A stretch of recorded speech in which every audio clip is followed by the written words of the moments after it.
Shakespeare's legacy is built entirely on dialogue. And if the world's most famous storyteller can build his legacy through dialogue, then we can utilize dialogue in our speeches as well. Now, bear in mind, our audience are not expecting to come and see a one-person play. So if you're standing on stage doing your best Gollum Smeagol impression, that's going to put them off. What we're going to look at in this video is how you utilize dialogue effectively at key moments in your speech to amplify your storytelling. Speaking of Gollum, one of my favorite scenes of dialogue in books, movies, TV shows, plays, is a scene between Frodo and Aragorn at the end of the Fellowship of the Ring movie. Now, this particular piece of dialogue is not in the books, and I think this addition is something that really adds to the character development of these two, and also the relationship between these two. We see a lot of the different dynamics of some of their character flaws and some of their character virtues come out in this dialogue. So I'm going to put the clip into this video. Now, this clip is for informational purposes only. The rights belong to the original creators. All of that legal disclaimer. I just want to showcase this short clip just to illustrate how powerful dialogue can be in communicating a lot of different aspects of a story in a very short period of time.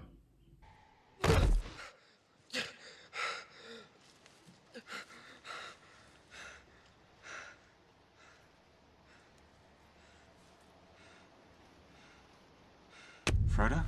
It has taken Boromir. Where is the ring? Stay away! Frodo! I swore to protect you. Can you protect me from yourself?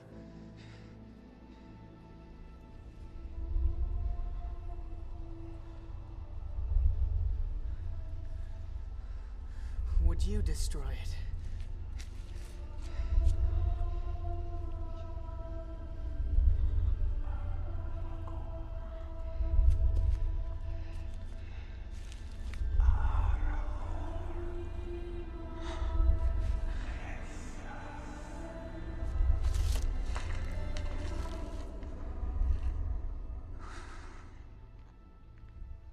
I would have gone with you to the end. Into the very fires of Mordor. I know. Look after the others. Especially Sam. He will not understand. Go, Frodo. Run! Run!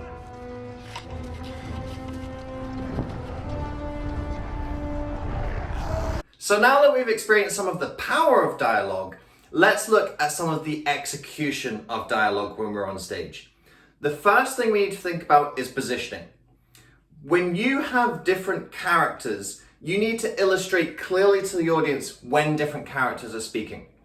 Now, this usually involves characters having a defined spot on the stage.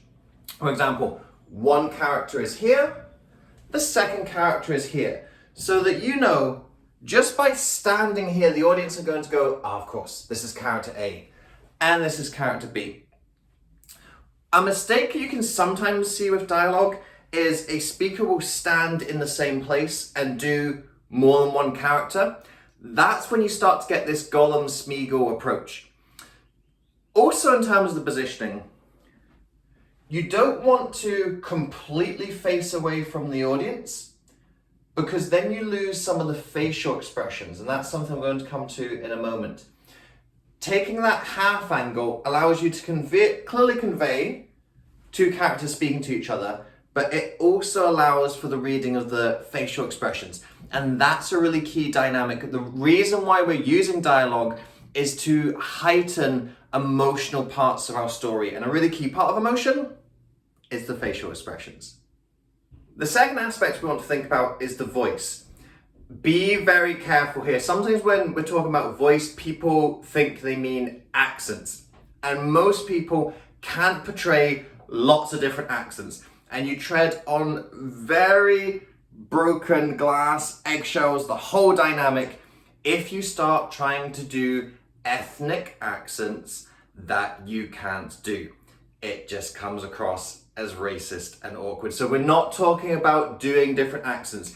If you can really pull off one particular type of accent that really fits that character, fantastic, great. So if I was talking about a Scottish relative that I have, for example, and they come from a different part of Scotland, and that region of Scotland has a particular accent, I might want to employ that. So you go, okay, this is my relative who's from the Highlands of Scotland, or this is my relative who's from the west of Scotland.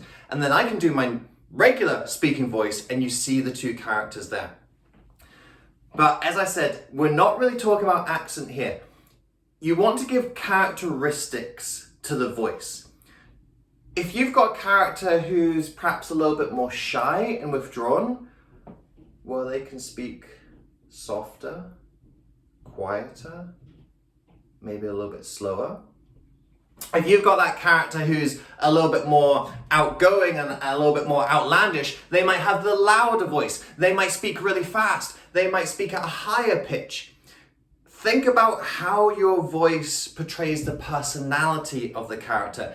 And it doesn't have to be that big of a distinction. If you just have a character who's a little bit quieter than the other character, you hear the difference. If you have a character who speaks a little bit slower, and a character who speaks a little bit faster, again, you'll see the difference. So think about how you're bringing voice to your characters. Be careful with the accents. If in doubt, just avoid them. There's lots of other instruments you can use with the voice to make that distinction clear. Bringing dialogue into your speeches can really add to the storytelling that you're doing on stage. It's one of many techniques that I use with students and clients to help bring their stories to life. If you'd like to learn some more techniques about, number one, how to utilize dialogue, but also all the other components of telling a great story, all of this is contained in my Amplify online course. This is a 12-month program.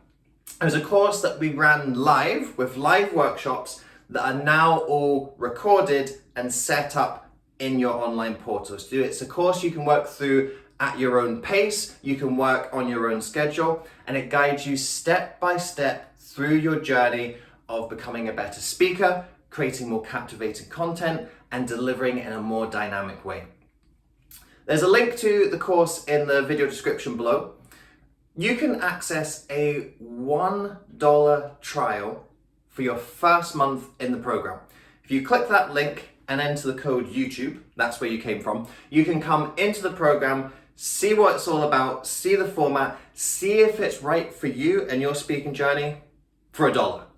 So either way, you get some more learning material for $1, or you get to access a fantastic 12-month program that's going to set you up with your speaking going forwards into the future.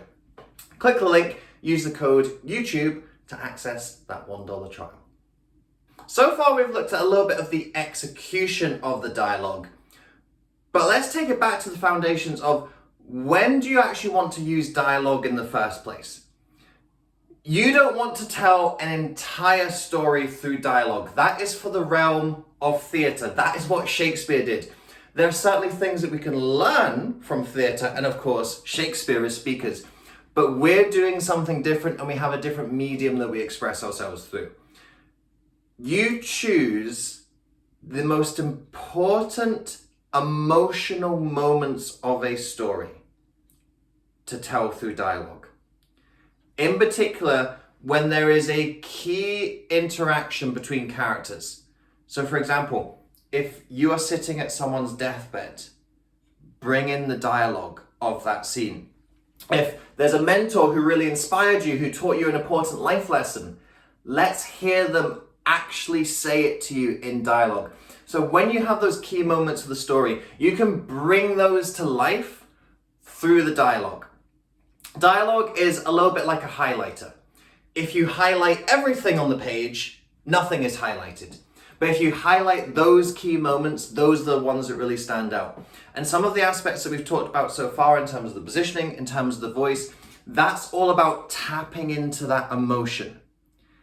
If you're able to tap into the emotion through dialogue, your audience will be there with you along the ride. They'll be involved a lot more in the story, and they'll start to see themselves in the story because they'll feel like they are in the room with the characters, hearing the conversation in real time. That's why dialogue is such a powerful tool to use in our storytelling. Good storytellers tell a story. Great storytellers bring you in to a story. And dialogue is one of those great techniques that brings you into the story. Start thinking about how you can utilize this in your speeches and stories going forward. You've got some technical execution aspects to think about, but it's all about the timing. Get the timing right, your stories will pop on stage. Get the timing wrong, and you'll look like you're doing some strange kind of interpretive theatre on stage. That's not the position that we want to be on at all. Can you make a piece of dialogue stand out in people's minds the way that that piece of dialogue between Aragorn and Frodo stands out in my mind? I remember going and watching that in the cinema. Gosh, I was 9 going on 10, and decades later I still think back to that conversation, and whenever I bring that conversation up in workshops, I've just brought it up in this video, and I watch it, it always hits me deep in the heart. It's a beautifully executed piece of dialogue, and you can execute beautiful dialogue in your speeches as well.